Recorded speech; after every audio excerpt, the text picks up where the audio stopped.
ఏందన్నా మొత్తం దావోస్ దందా అని మీరు అంటా ఉన్నారు. లేదు మొత్తం పెట్టుబడులు 1,78,000 కోట్ల పెట్టుబడులు అని చెప్పేసి అధికార పార్టీ అంటుంది. నిజాలేంది అసలు? నేనైతే వాస్తవానికి దందా అని కూడా అంటలేను. Davos bogus. దందా అయినా కనీసం ఎవరికన్నా ఏమైనా 5 పైసలు ఇటు అటు వస్తున్నాయా అంటే వేరే విషయం. బోగస్ దందా అంటే మరి ఆయన ఏమైనా తీసుకుంటున్నా మనకు తెలియదు. కానీ రాష్ట్రానికి అయితే ముమ్మాటికి పెట్టుబడులు వస్తలేవు. దాని పేరు మీద ఒట్టి ప్రచారం. ఓకే, కేవలం గ్యాస్, దావోస్ని గ్యాస్గా మార్చారు. వాస్తవానికి దావోస్ అనేది డెఫినెట్గా ఒక పెట్టుబడుల ప్లాట్ఫామ్. కానీ ఇవాళ అంకెల గారడిగా నేను ఇన్ని తెచ్చినా అన్ని తెచ్చుకున్నా, నేను గత ప్రభుత్వం కంటే గొప్ప, నేను కేటీఆర్ కంటే గొప్ప అని చూపెట్టుకునే రేస్లో రేవంత్ రెడ్డి ఆ ఫేక్ డ్రామాలో పడ్డాడు. ఓకే, అందులో భాగం మీరు చూస్తే ఇవాళ 1,78,000 కోట్లు అని అంటుండు. అది అన్నప్పుడు గత సంవత్సరం కూడా దావోస్కి వెళ్ళారు కదా, 40,000 కోట్ల పెట్టుబడులు అని ప్రకటించారు. ఆ 40,000 కోట్ల పెట్టుబడిలో 40 పైసలు కూడా ఇన్వెస్ట్మెంట్స్ గా ఇంప్లిమెంట్ కాలేదు. కేవలం ఎంఓయూస్ మాత్రమే. మేం కాదు, నంబర్ 1 బట్టి విక్రమార్క గారే అన్నారు. ఎంఓయూస్ అంటే కేవలం ఆసక్తిని చూపెట్టడం మాత్రమే. ఒక కంపెనీ మేము మీ దగ్గర పెట్టాలనుకుంటున్నాం, ఆసక్తి, తర్వాత టెండర్లు అవన్నీ ఉంటాయని వారు చెప్పారు. 40,000 కోట్లలో 12,400 కోట్లు అదానియే లాస్ట్ టైం. మరి ఆ అదాని కంపెనీ వచ్చిందా? అదన్నా చెప్పు నువ్వు. అదాని కంపెనీ రానే రావద్దని చెప్పేసి వాళ్ళు ఇచ్చిన 100 కోట్లు కూడా తిరిగి ఇచ్చేసారు కదా.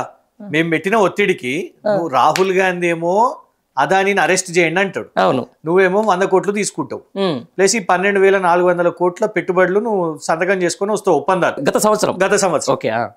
అయితే ఏమైంది మరి 100 కోట్ల సంగతి ఏంటిది అని మేము కేటీఆర్ గారు ప్రెస్ మీట్ పెట్టినప్పుడు ఆ 100 కోట్లు రిటర్న్ ఇచ్చిండు. మరి 12,400 కోట్లు నువ్వు ఇప్పుడు ఎట్లా చెప్తున్నావు అది ఆల్రెడీ ఇన్వెస్ట్మెంట్ అయిందని? కాలేదు ఇన్వెస్ట్మెంట్. ఎంత వచ్చినాయి అందులోకెళ్ళి చెప్పు. రహస్యంగా ఏమైనా చేస్తున్నావా? అదొక ప్రశ్న. మరి ఇదొకటి అయితే ఇంకోటి గోధి ఇండియా అనే సంస్థ 8,500 కోట్ల పెట్టుబడులను ప్రకటించింది. ఆ కంపెనీ ఆర్థిక లావాదేవీలు చూస్తే కేవలం 27 లక్షల లాభ నష్టాలు మాత్రమే. 27 లక్షలే ప్రతి సంవత్సరానికి. 8,500 కోట్లు పెడతారంట. పక్కన పెడదాం. ఎంత పెట్టిరో నువ్వు చెప్పి. ఇప్పుడు మేము అడుగుతున్నది సూటిగా శ్వేతపత్రం రిలీజ్ చేయి. నువ్వు ఇప్పుడు ఇంత అని చెప్తున్నావు కదా, గత సంవత్సరంలో ఒరిజినల్ గా అవి ఇన్వెస్ట్మెంట్స్ కి ఎంత అయినాయి? మా ఛాలెంజ్ ఏంటంటే 40 పైసల పెట్టుబడి కూడా రాలేదు. సో ఇవాళ కేవలం ఆర్భాటంగా మేము ఏవో ఇది తీసుకొని వచ్చినాము అని హోర్డింగ్లు పెట్టేసుకొని పెద్ద ప్రచారం చేసుకొని, ఇంకా దారుణం ఏంటంటే ఆయనకి అసలు ఏ కంపెనీతోని పెట్టుబడి చేస్తుండో తెలియదు. ఒప్పందాలు ఏ ఎండిని కలుస్తుండో కూడా తెలియదు. ఎండి సన్ పెట్రో కెమికల్స్ అని సాంఘ్వి ఆయన పేరు కూడా నేను సోషల్ మీడియాలో చదివినా. చూసిరుగా, సోషల్ మీడియా వదిలేండి, పత్రికల్లో ప్రయత్నం చేయండి దాన్ని. ఇది చాలా క్రెడిబుల్ పేపర్ అని మనం జర్నలిస్టిక్ స్టాండర్డ్స్ లో ఇది అనుకుంటాం. చాలా సీనియర్ జర్నలిస్ట్. కానీ ఏమైపోయిందంటే సీఎం ఆఫీస్ నుంచి ఒక నోట్ రాగానే పాపం అందరు కూడా దాన్ని సీఎం ఆఫీసు సీఎం అంటే అంత నిజమే అనుకుంటారు. అయితే ఇందులో దిలీప్ షాంఘ్వి గారు అని ఎండి గారితోని 45,000 కోట్లు, ఒకటి కాదు రెండు కాదు 45,000 కోట్లు. ఓకే, 45,000 కోట్ల ఒప్పందాలు చేసుకున్నాం అని అనుకున్నాం. ఇది ఒకటి చూడండి. ఓకే, అయితే మేము ఇది పరేషాన్ అయిపోయినాం. అరే రేవంత్ రెడ్డి గారు పోయి దిలీప్ షాంఘ్వితోని 45,000 కోట్లు ఒప్పందం చేసుకుంటే మరి ఈయనెవరు?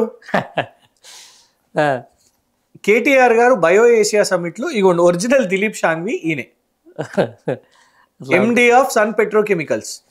ఈయన దిలీప్ షాంఘ్వి అయితే మరి ఈయనెవరు? ఎవరితో నువ్వు ఒప్పందం చేసుకున్నావు? అది మళ్ళీ మెయిన్ హెడ్డింగ్ అండి, ఫ్రంట్ పేజ్ ఫస్ట్ వార్త.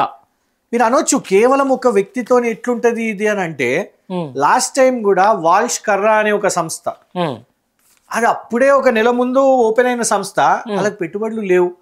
దానికి సంబంధించిన యాజమాని ఆయన ఎప్పుడు నా కాఫీ మెషిన్ ఖరాబ్ అయింది అని ట్విట్టర్లలో పెడుతూ ఉంటాడు. ఈ కాఫీ మెషిన్ ఖరాబ్ అయింది ఈ లొల్లిలో పెట్టిన ఆయనే ఈడ 1000 కోట్లు ఎట్లా పెడతాడు? ఇంకోటి అమెరికాలో స్వచ్ఛ బయో అనే సంస్థతోని 1000 కోట్ల ఒప్పందం చేసుకున్నాడు. అందరు పరేషాన్ అయింది. స్వచ్ఛ బయో సంస్థ ఎవరిది అని చూస్తే వాళ్ళ తమ్ముందే అనుముల జగదీష్. అందుకే ఇవాళ నమ్ముతలేరు రేవంత్ రెడ్డి గారు. నువ్వు ఎవరిని కలుస్తున్నావు, ఎవరితో ఒప్పందం చేసుకుంటున్నావు? సింగపూర్కి పోతావు, ఓమర్ షహజాద్ అనేటోని మన మీద క్రిమినల్ కేసెస్ ఉన్నాయి, ఆయనతోని మూసి కాంట్రాక్ట్ అప్పచెప్తావు. ఇట్లాంటి వాళ్ళతోని నువ్వు వ్యాపారాలు చేస్తుంటే ఒక ముఖ్యమంత్రి స్థాయిలో ఇవాళ చాలా అనుమానాస్పదంగా మార్చేసినావు. కాబట్టి ఇవాళ దావోస్ని నమ్మతలేరు నీ ట్రిప్ని. ఇంకొకటి ఏంటిది, నువ్వు ఇలా కలిసిన 20 కంపెనీల్లో 18-19 కంపెనీలు మన కంపెనీలే, Hyderabad based, Hyderabad India based companies. ఇది డెస్టినేషన్ వెడ్డింగ్ గా మారిపోయింది. ఇది ఓకే, డెస్టినేషన్ వెడ్డింగ్ అని ఒక కొత్త కల్చర్ నడుస్తుంది. అవును, అబ్బాయి హైదరాబాదే అమ్మాయి హైదరాబాదే, పెళ్లి పోయి బయట చేసుకుంటారు అన్నట్టు. రాజస్థాన్ ప్యాలెస్ లో అట్లా ఉంటది కదా. కంపెనీ హైదరాబాదే, కంపెనీ ఇండియానే, ప్రభుత్వం మనది ఇక్కడనే. వీళ్ళు పోయి దావోస్ లో పోయి మేము ఇది చేసినాం అది చేసినాం అని.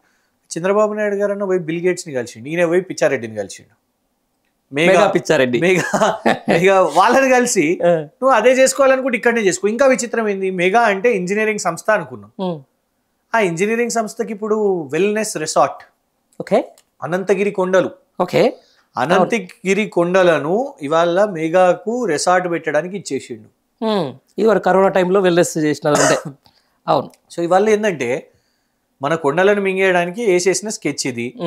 ఇంకోటి ఆ పంప్డ్ స్టోరేజ్ అని, నంబర్ 1 పంప్డ్ స్టోరేజ్ చేయడానికి హైడ్రో పవర్ కోసం చాలా పెద్ద రిజర్వాయర్ కావాలి, ఎత్తైన చేయడానికి. అసలు అట్లా పెద్ద రిజర్వాయర్లు ఎక్కడ మిగిలి ఉన్నాయి నీకు ఇప్పుడు తెలంగాణలో? ఎట్లా చేస్తావు నువ్వు పంప్డ్ స్టోరేజ్? అండ్ ఇంకోటి పంప్డ్ స్టోరేజ్, అదానికి పంప్డ్ స్టోరేజ్ అంటావు, మెగాకు పంప్డ్ స్టోరేజ్ అంటావు, సన్ పెట్రోకెమికల్స్ వాళ్ళకు పంప్డ్ స్టోరేజ్ అంటావు, లాస్ట్ ఇయర్ JSW వాళ్ళకు పంప్డ్ స్టోరేజ్ అంటావు. వాళ్ళది కాలేదు, ఇది కూడా ఉట్టి ప్రకటన. అండ్ ఇంకోటి బట్టి విక్రమార్క గారు ఏమన్నారు, మేము ఎనర్జీ పాలసీ చేస్తున్నాం. పాలసీ రెడీ కాకముందే నువ్వు పోయి ఒప్పందాలు ఎట్లా చేసుకొని వస్తావు? నోటీస్ లేకముందే హైడ్రాలో ఇల్లు కూడా కొట్టలేదు అన్న, అది కూడా అంతే ఉంటుంది. అంతే. అంటే ఆయనే వాళ్ళు రాహుల్ గాంధీ గారు రాజ్యాంగం అని చూపెడతారు, రాజ్యాంగ వ్యతిరేకంగా ఏది పడితే అది ఉట్టిగా మోసం చేయడానికి ఇవాళ ప్రజలను, అల్టిమేట్గా తెలంగాణ రాష్ట్ర ప్రజలను మోసం చేస్తూ పరిపాలన చేస్తున్నాడు. కాబట్టి ఇవాళ ఆయన పెట్టుబడులను నమ్మేటట్టు లేరు. రైట్. దీంతో పాటుగా అసలు సోషల్ మీడియాకి సంబంధించిన దాని మీద నేను ఒక ఇంటర్వ్యూ చూసినాను. సాక్షాత్ చంద్రబాబు నాయుడే అంటాడు అసలు Telangana highest per capital state అని చెప్పేసి, ఈయనేమో మళ్ళీ ఆంధ్రప్రదేశ్ తోటి పోటీ పడుతుంటాడు. అంటే ఒకటి చూడండి, అడిగింది మీకు అర్థం? డెఫినెట్లీ. అంటే ఒకటి ఉన్నదండి, మనం హ్యూమన్ గ్రౌండ్స్లో మనది ఎప్పుడు మనకు మంచిది కాదనిపిస్తుంది కావచ్చు, అందుకే మన దాన్ని ఎప్పుడు మనం క్రిటిసైజం చేసుకుంటాం కావచ్చు. ఈయన వచ్చి తెలంగాణ అప్పుల్లో ఉంది, తెలంగాణ నాశనం అయిపోతుంది, లంకె బిందెలు ఉంటాయని వెతుక్కున్నాము, ఏం లేదు అప్పులే ఉన్నాయి ఇది అని. ఇలా చంద్రబాబు నాయుడు డెఫినెట్గా ఆయన చాలా సీనియర్ లీడర్, 100%. వయసులో చాలా అనుభవం ఉన్న వ్యక్తి, జాతీయ రాజకీయాలు ముందు చూసుకున్నాడు, ఇవాళ కూడా జాతీయ రాజకీయాల్లో డెఫినెట్గా ఎన్డీఏ గవర్నమెంట్ ఆయన్నే కాపాడుతున్నాడు. అట్లాంటి వ్యక్తి ఇవాళ తెలంగాణ కితాబిస్తున్నాడు, జీడిపి మన ఇవాళ పర్ క్యాపిటల్ గురించే చెప్తున్నాడు. సో అది దాని క్రెడిట్ ఎవరికి వస్తుంది? రేవంత్ రెడ్డికి వస్తుందా? 100% కేసీఆర్ గారికి వస్తుంది.